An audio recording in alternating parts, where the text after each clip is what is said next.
이스라엘 백성들에게 말씀을 가르치는 모세는 자신을 향한 하나님의 말씀도 받았습니다. 14절에 보시면 하나님께서 이제 모세에게 내가 죽을 기한이 가까이 왔다 그렇게 말씀하고 계십니다. 40년 동안 이스라엘 백성을 이끌었는데 이제 하나님께서 모세를 부르시는 것이죠. 그럼 자기가 죽을 때가 다 됐는데 이때에 모세에게 있어서 가장 중요한 것은 무엇이겠습니까? 그것은 자기가 죽은 이후에 이스라엘 백성들이 어떻게 할 것인가 하는 것입니다.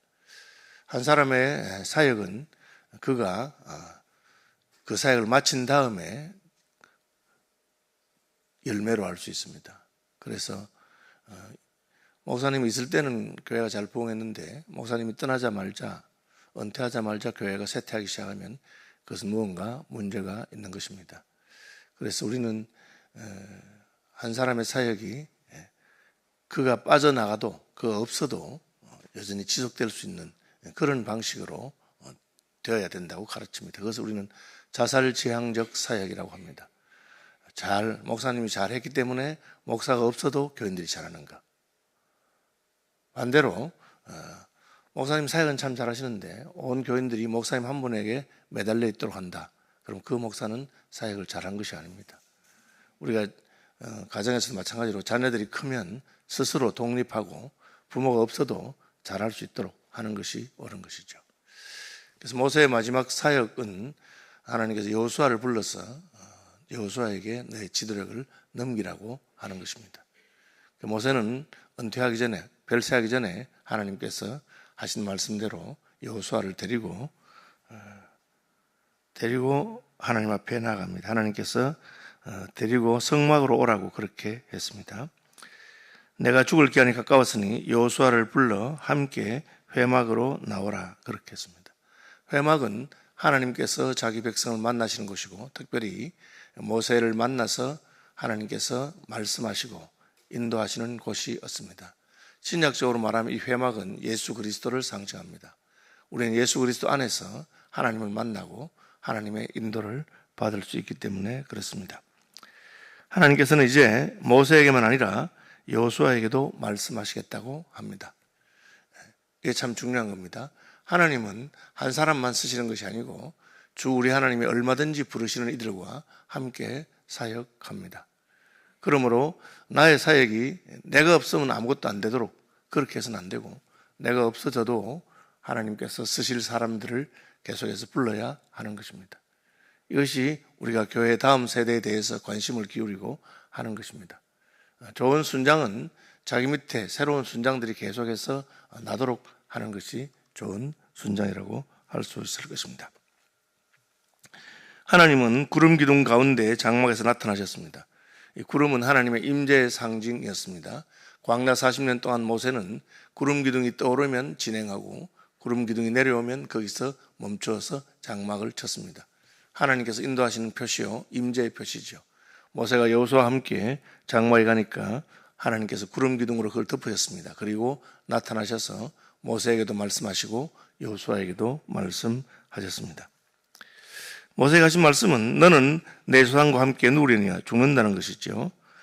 모세는 이제 가나안 땅 눈앞에 두고 거기서 하나님 부르신다는 것을 들었습니다. 이것이 모세에게서 안타까움인가 아니면 축복인가 하는 것은 우리가 여러 가지 관점에 생각할 수 있겠습니다. 평생 약속의 땅 가나안에 들어가는 것을 소망하면서 백성을 이끌었으니까 그 땅에 들어가는 것이 좋지 않겠는가. 모세도 그렇게 생각했고 우리도 그렇게 생각할 수 있습니다. 그런데 하나님은 그렇게 하지 않고 너 이제 됐으니까 여기서 떠나라. 내가 너를 부르겠다. 그렇게 하십니다. 그런데 이어지는 말씀들을 보면 사실은 모세가 약속의 땅 가나안에 들어가면 속 터지는 일들을 보게 될 것을 말씀하고 계십니다. 약속의 땅 가나안에 들어가면 가나안 땅에는 들어갔는데 그 백성들이 하나님을 떠나고 우상을 섬기고 그런 모습을 보일 것이라고 하나님께서 경고하셨습니다. 성경에 보면 의인이 일찍 죽는 것에 대해서 사람들이 하나님을 잘 믿었는데 왜 저렇게 일찍 죽었느냐 그렇게 비판하는 사람들을 향해서 하나님께서 환난 전에 고통의 날이 오기 전에 그를 먼저 데려가신 줄 알지 못하고 인생들이 그런 식으로 표현한다고 말하고 있습니다. 하나님께서는 모세에게 하나님은 언약을 지키셔서 이스라엘 백성들이 약속의 땅 가나안에 들어갔는데 이스라엘 백성들은 하나님을 향한 언약을 지키지 아니하고 우상을 숭배하고 하나님을 떠나고 하나님이 진노하게 될 것을 미리 말씀해 주셨습니다. 그러니까 약속의 땅에 들어가는 것이 꼭 반드시 좋은 일은 아니었습니다. 하나님은 모세에게 이만하면 됐고 너는 약속의 땅을 보았으니까 나와 함께 영원한 하늘나라로 가자, 그렇게 하시는 것입니다. 이 백성은 그 땅으로 들어가 음란이 그 땅의 이방신들을 따르며 일어날 것이요 나를 버리고 내가 그들과 맺은 언약을 어길 것이라. 왜 그렇게 할까요? 이 백성이 그 땅으로 들어가서 하나님께서 그 땅에 들어가게 하시고 하나님께서 요단을 건너서 약속의 땅 가나안을 정복하게 하셨는데 왜 하나님을 버릴까? 그런 생각이 듭니다. 그 이유는 그들의 목적이 하나님을 섬기는 것이 아니라 약속의 땅 가나안을 차지하는 것이었기 때문에 그렇습니다. 그들의 목적이 애굽에서 종노릇 한 것에서 벗어나서 이제는 우리 마음껏 우리 자유대로 살고 싶어서 하는 것이 목적이었기 때문입니다. 여러분 출애굽기를 자세히 보시면 하나님이 이스라엘 백성들을 불러내신 이유가 광야에서 내게 제사하고 하나님을 섬기기 위해서 며칠간 나가겠다, 그렇게 바로에게 말합니다. 하나님께서 생각하시는 목적은 이스라엘 백성들을 따로 불러내어서 그들이 하나님을 섬기고 하나님께 예배하고 하나님께 교제하는 것이었습니다. 그러나 이스라엘 백성들의 목적은 더 이상 노예 생활하지 아니하고 우리가 자유를 누리고 또 적과 꿀이 흐르는 땅에서 복을 받으면서 살고 싶은 것입니다. 여러분 그게 같은 게 아닙니다. 비슷하지만 다른 겁니다. 우리가 교회 와서 예수 믿고 복 받고 성공하고 그것이 목표인 사람들이 있습니다. 그 사람들은 그것이 성취되면 하나님을 더 이상 섬길 필요가 없습니다. 그래서 신앙고백서는 사람의 제일 되는 목적이 예수 믿어 복 받는 것이라고 하지 않고 하나님을 영화롭게 하고 영원토록 하나님을 그를 즐거워하는 것이라고 하고 있습니다. 하나님이 좋아서 하나님을 영화롭게 하고 하나님을 섬기는 백성이 된 것이 아니라 하나님이 주시는 복을 사모하기 때문에 따라 나선 것입니다. 그래서 오다가 아니 복 준다고 했는데 왜 먹을 것이 없느냐 하니까 불평하고 그 과정을 견디지 못하는 것이죠.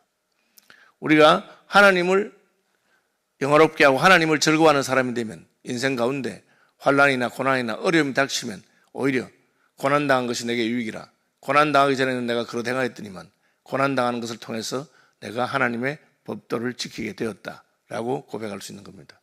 지금 하나님이 그 얘기를 합니다.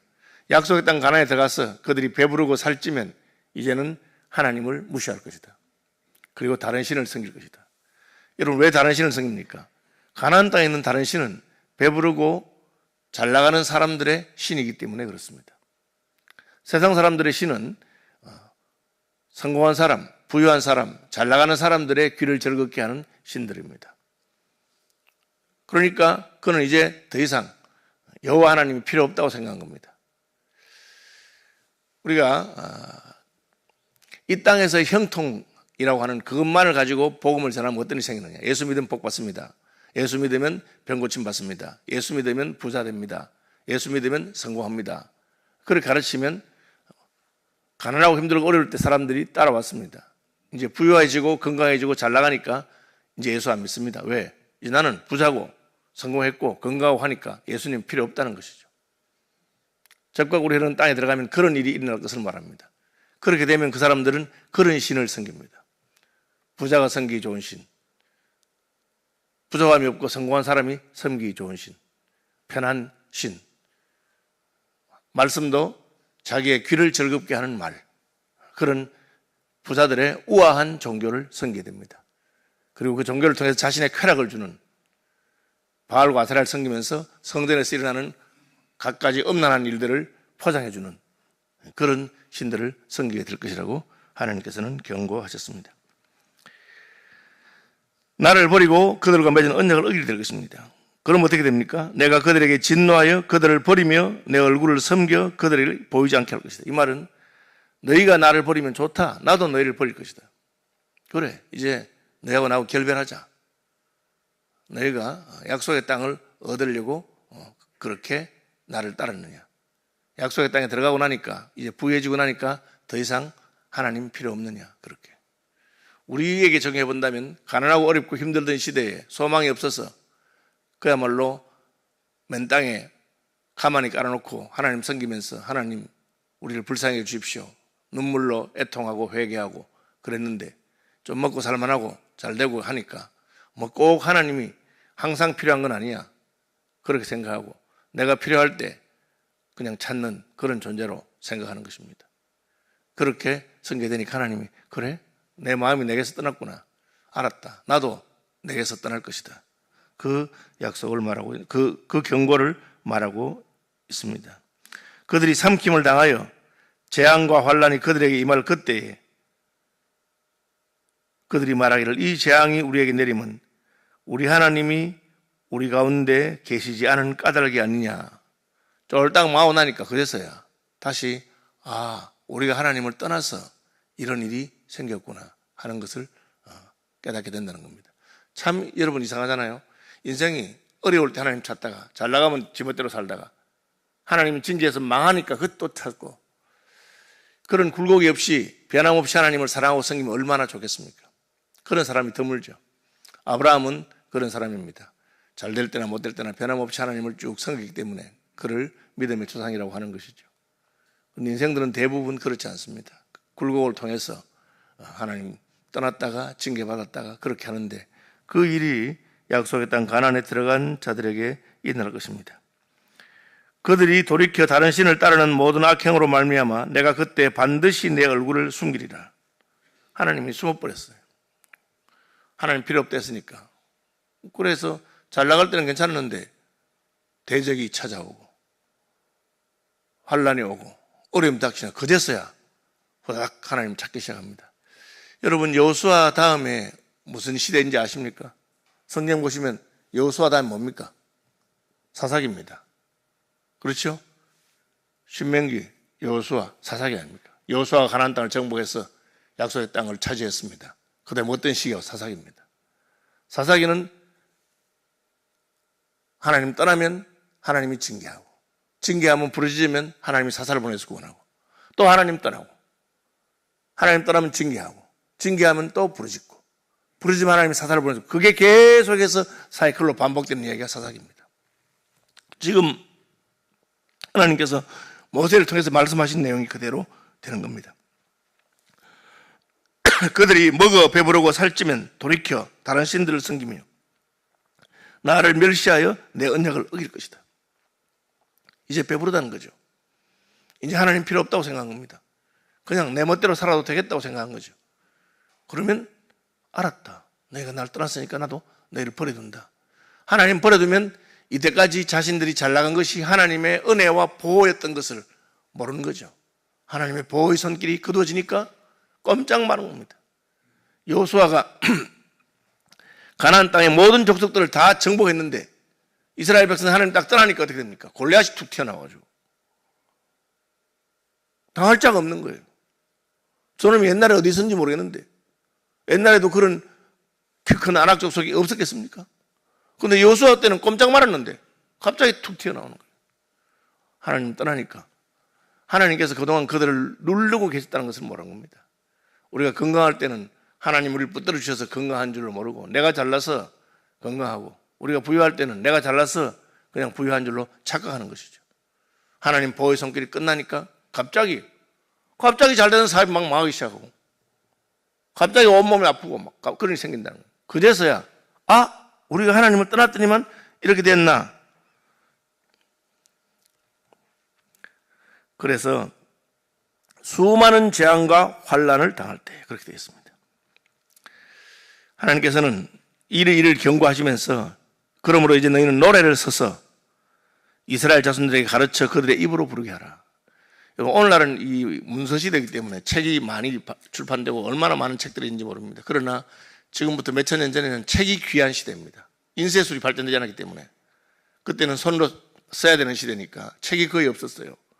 그럼 책 대신에 구전, 입으로 전하는데 구전하기 위해서는 암송과 노래입니다. 하나님께서 노래를 이 하나님의 말씀 경고의 그 노래를 만들어서 불러라. 그 노래를 가르칩니다. 그 모세가 32장에 가면 모세가 그 불러서 가르치는 노래 내용이 나와요. 찬송가 같은 겁니다.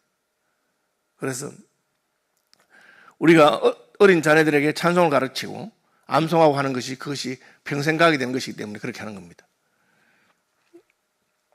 그들이 수많은 재앙과 환난을 당할 때에 그들의 자손이 부르기를 잊지 않은 이 노래가 그들 앞에 정이 되리라.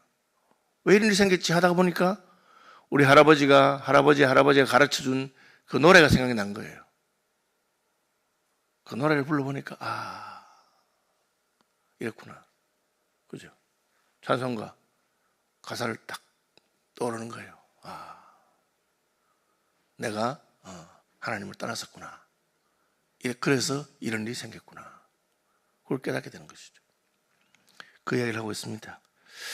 그 다음에 여호수아에게 말씀하십니다. 너는 이스라엘 자손을 인도하여 내가 그들에게 맹세한 땅으로 들어가게 하리니 강하고 담대하라. 내가 너와 함께 하리라. 이게 한 말씀입니다. 걱정하지 마라. 너는 가나안 땅을 정복할 것이다. 강하고 담대하라. 여호수아는 이미 40년 전에 정탐꾼의 한 명이었습니다. 그래서 가나안 땅이 어떠한지를 이미 잘 알고 있는 사람입니다. 그런데 여호수아에게 하나님께서 걱정하지 마라. 내가 너와 함께 하겠다. 모세는 이상의 하나님께 받은 말씀을 다 책으로 써서, 이게 모세오경이겠죠. 책으로 써서 레위인들과 이스라엘 백성들의 지도자들에게 다 주면서 이 율법책을 언약궤에 배두어서 너에게 증거가 되게 하라. 이게 이제 모세오경이 율법책을 적어서 주는 것을 보게 됩니다. 오늘 내가 살아서 너희와 함께 있어도 너희가 여호와를 거역하였거든. 모세가 광야에서 이스라엘 백성 인도할 때 10번이나 하나님을 반역하고 모세가 뻔히 있는데도 그렇게 했는데 내가 죽으면 내 걱정이 많이 된다. 내가 얼마나 하나님을 무시하고 멸시하겠느냐. 그렇게 하는 것이죠. 지파의 모든 장로와 관리들을 모아서 이스라엘 백성들 대표들을 모아서 하나님께서 하신 말씀을 다시 들려줍니다. 너희가 약속의 땅에 들어가면 반드시 이런 일이 있다. 그러면 큰 재앙을 당할 것이다. 그러면 말입니다. 이 경고를 했으니까 무조건 그대로 됩니까? 이스라엘 백성들이 가나안 땅에 들어가서 무조건 타락하고 무조건 벌받고 그렇게 된다는 뜻입니까? 여러분, 아닙니다. 하나님께서는 내가 너희의 마음이 어떤 것을 알았어. 보나 세나 이렇게 할 거다. 그 말씀하신 이유는 기회를 준 겁니다. 그 말을 듣고 우리가 부유해지고 잘 나가면 타락하는구나 하고는 자기의 마음을 단단히 붙들고 하나님 매달리면 됩니다.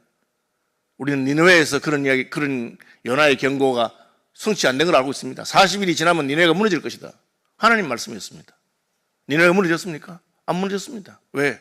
그 말을 들은 니느웨 사람들이 회개하고 애통하고 죄를 무릅쓰고하니까 하나님께서 진노를 돌이키신 겁니다.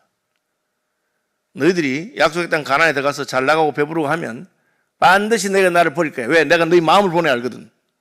너희는 나를 하나님을 쫓은 것이 아니라 하나님 주는 복을 따라서 여기까지 온 사람들이야. 복 받고 나니까지 됐다고 생각하는 거예요. 이만하면 됐다고 생각하는 거예요. 그래서 하나님 경고하신 것입니다. 하나님께서 겁주려고 한 게 아니고 경고하신 것을 통해서 너희가 그런 성향이 있는, 다시 말하면 죄된 성향이 있는 겁니다. 우리는 언제라도 타락할 수 있고 죄된 성향이 있습니다. 목사가 되면 죄 안 짓습니까? 총회장이 되면 죄 안 짓습니까? 얼마든지 그 성향이 있습니다. 그걸 알라고 말씀하신 것입니다. 교회에서 장로가 되고 직분이 높아진다고 해서 그 사람이 하루아침에 성자가 되는 건 아닙니다. 여전히 죄된 속성이 있고 오히려 잘 나갈수록 나는 그렇게 하나님을 무시하고 하나님 없어도 되는 것처럼 할 수 있습니다.